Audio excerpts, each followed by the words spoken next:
China आखिर किससे युद्ध की तैयारी कर रहा है? ड्रैगन सेना ने 10 लाख विस्फोटक आत्मघाती ड्रोन का ऑर्डर दिया है। जानेंगे क्या चल रहा है यहाँ पे। तो वहीं दूसरी तरफ क्या भारत की तरफ से अब एक्शन बांग्लादेश के ऊपर शुरू हुआ है और बॉर्डर पर भी भारत ने क्या कार्रवाइयां शुरू की है। जियोपॉलिटिक्स में बहुत कुछ चल रहा है, हमेशा की तरह जानने को मिलेगा बहुत कुछ।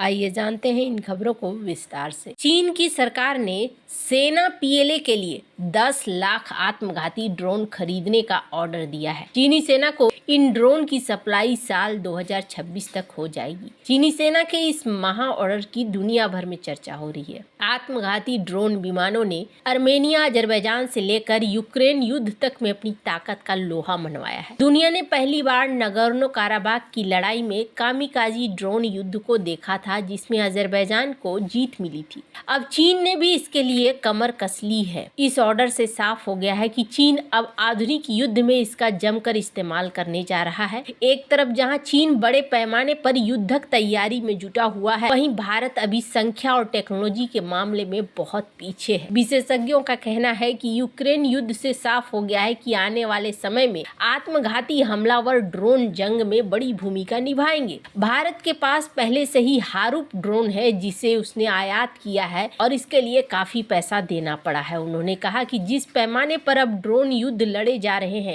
आने वाले समय में इसे आयात करना बहुत महंगा हो जाएगा। ये ड्रोन अब दुनिया में जंग का नक्शा बदलने की ताकत रखते हैं। हाल के दिनों में हुती, हिजबुल्लाह, ईरान ने इजराइल के खिलाफ जमकर ड्रोन हमले किए हैं। इससे इजराइल को जमकर नुकसान उठाना पड़ा है। ये विस्फोटक ड्रोन मिसाइलों के मुकाबले सस्ते होते हैं और इसी वजह से ये काफी कारगर होते जा रहे हैं। वहीं यूक्रेन की सेना ने भी इस ड्रोन का जमकर प्रयोग करके रूसी सेना को काफी नुकसान पहुंचाया है। माना जा रहा है कि इसी से प्रेरित होकर चीन ने ये कदम उठाया है। चीन ने किस तरह के ड्रोन का ऑर्डर दिया है, अभी इसका ज्यादा डिटेल नहीं आया है। चीन की सेना पीएलए अपने ट्रेनिंग प्रोग्राम में ड्रोन युद्ध कला पर फोकस कर रही है, साथ ही नकली युद्ध के माहौल में इसका इस्तेमाल कर रही है। चीन ने इतने बड़े पैमाने पर कामिकाजी ड्रोन का ऑर्डर क्यों दिया है, इसको लेकर उसके इरादे पर सवाल उठने लगे हैं। विश्लेषकों का कहना है कि चीन ताइवान के युद्ध में इसका बड़े पैमाने पर इस्तेमाल कर सकता है। साथ ही ये किलर ड्रोन युद्ध की सूरत में भारत के लिए भी बड़ा खतरा बन सकते हैं। चीनी निर्माता कंपनी ने कहा है कि रूस नहीं बल्कि वह अपने घरेलू मांग पर फोकस कर रही है। चीन की ओर से ये बयान तब आया है जब दुनिया के कई देश युद्धक ड्रोन के लिए बीजिंग की ओर देख रहे हैं। चीन जासूसी, इलेक्ट्रॉनिक वॉरफेयर, सटीक हमला करने के लिए ड्रोन का इस्तेमाल करता रहा है। वहीं भारत की बात करें तो भारत ने नागास्त्र नाम से आत्मघाती ड्रोन को शामिल किया है। इस स्वदेशी कामिकाजी ड्रोन ने बहुत ही शानदार प्रदर्शन किया है। इसकी अच्छी क्वालिटी के बाद भी अभी इसे बड़े पैमाने पर बनाने का ऑर्डर नहीं दिया गया है। इससे युद्ध की सूरत में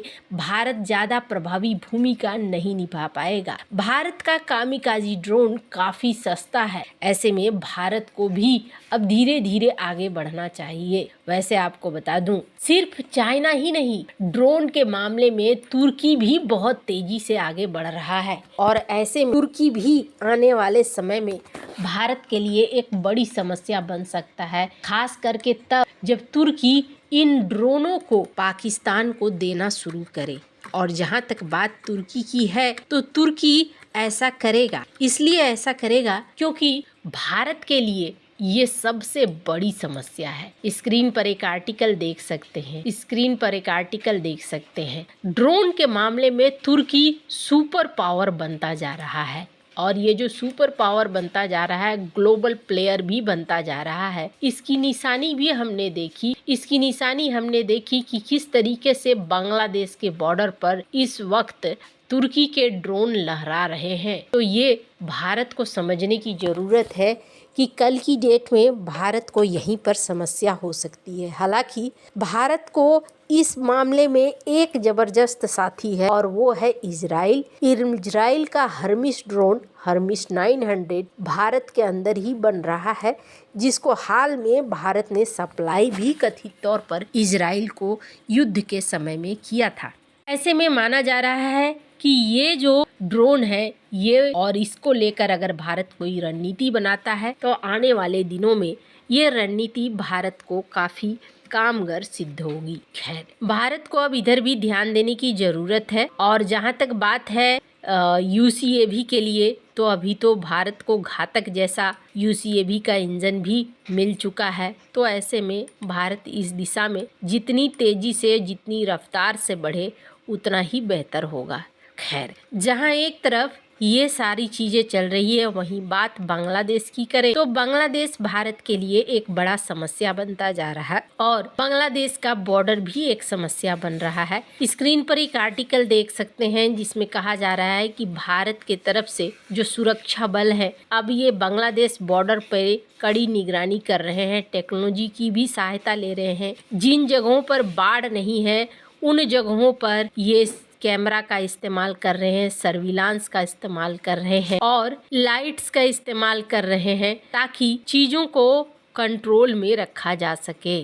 खैर, अब यहाँ पर बॉर्डर पे जहाँ ये एक्टिव है तो वहीं दूसरी तरफ ये भी देखने को मिल रहा है कि ऑटो पार्ट्स ट्रेडर ने अब धीरे धीरे दिल्ली में बायकट करना शुरू कर दिया है और ये चीजें दिख रही है। स्क्रीन पर आप देख सकते हैं ANI का जो ये ट्वीट है जिसमें देखने को मिल रहा है कि हिंदुओं के ऊपर हो रहे हमले के विरोध में कश्मीरी गेट में जो होलसेल मार्केट है इन्होंने बांग्लादेश को लेकर बायकट लगाना शुरू कर दिया है। ऑटो पार्ट्स के मामले में बांग्लादेश बहुत पूरी तरीके से भारत पर निर्भर है।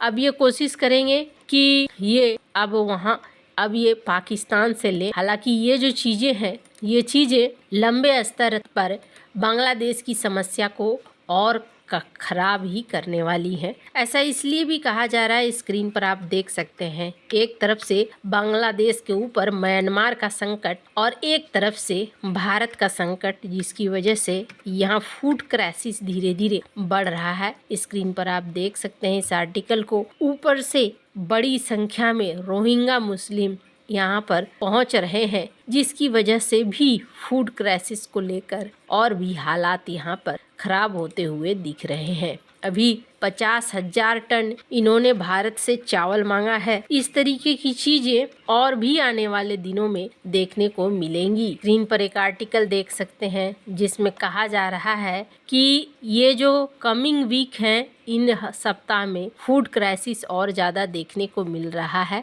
जैसे जैसे म्यांमार का संकट बढ़ रहा है वैसे वैसे ये चीज़ें और भी ज़्यादा कॉम्प्लिकेटेड होती जा रही है। और अभी जो हाल फिलहाल में थाईलैंड में म्यांमार, भारत, चाइना, लाओस की बैठक हुई थी, यहाँ पर इन्होंने कहा कि हम अराकान आर्मी को रिकॉग्नाइज नहीं करते हैं, हम तो यहाँ पर बात करते हैं म्यांमार के असली मालिक को। और अब जो लोग यहाँ पर हैं वो ज़्यादा से ज़्यादा जो 60,000 से ज़्यादा लोग आए हैं, ये रिसोर्सेस जो है बांग्लादेश की उस पर कहीं ना कहीं कब्जा करना चाह रहे हैं और यही वजह है कि यहाँ फूड क्राइसिस और ज़्यादा बढ़ते हुए देखा जा रहा है। वैसे आपको क्या लगता है, इन सब मामले में आपकी क्या राय है, कमेंट कर जरूर बताएं। जल्द मिलते हैं अगली वीडियो में नई खबर के साथ।